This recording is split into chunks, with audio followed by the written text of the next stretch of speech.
everyone, and welcome back to the Little Miss Funeral YouTube channel.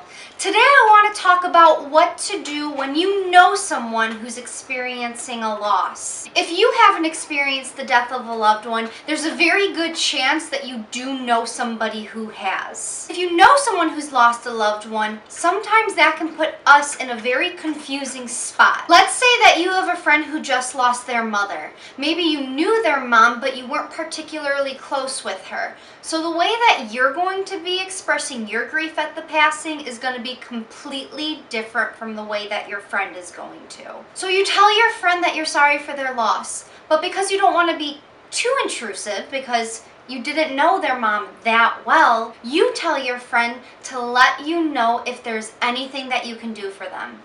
That way, you're expressing your condolences, but you're not overstepping your boundaries. But the problem is that your friend doesn't know what they need. Grief is messy. It takes your world and it completely flips it upside down. When you're experiencing the loss of a loved one, you have no idea what you need, and reaching out and asking for help is going to be the last thing on your mind. Anytime I can get new resources, not only to educate myself, but to help families that I'm working with, it's a completely win-win situation. A couple of years ago, I was going through my local bookstore and I came across a book by Alicia King. Sorry for Your Loss, What People Who Are Grieving Wish You Knew. She went through a time in her life where she lost a lot of her friends and family members during a very short period of time.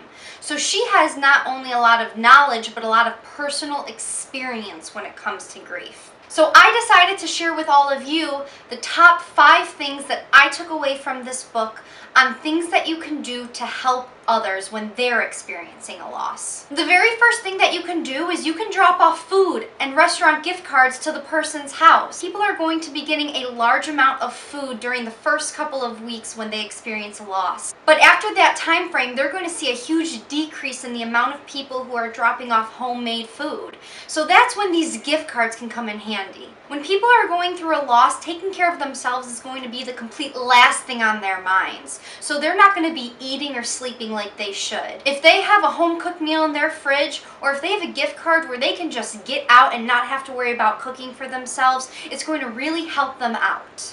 You can make phone calls for them. Let's say that you have a friend who just lost her husband and she has young kids. You can call the school and clubs and organizations that these kids are a part of to inform people that they're going to be missing some weeks because of this. You can also call friends and coworkers to let them know about a passing. A lot of times it's very overwhelming when you sit down and think about everybody that you have to inform. If you have somebody there who can help you out with those phone calls, it can take a lot of stress off of your own shoulders. You can volunteer to pick up guests from out of town.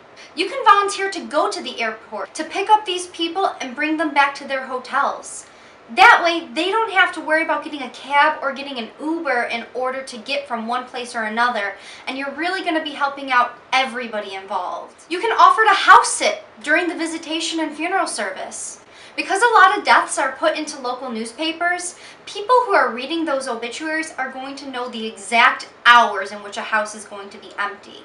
You can volunteer on behalf of your friend or family members to sit at the home during those hours in which they're going to be gone, so you can watch to make certain that the house isn't empty. That's going to help relieve a lot of stress from their minds, so they're not worried about people who may be trying to break in while they're going through this horrible time to begin with. You can write down a favorite memory. I know that when I was going through my own losses in my life, looking back, I have a lot of clouded spots. Because of my grief, there are just moments of the services that I don't remember.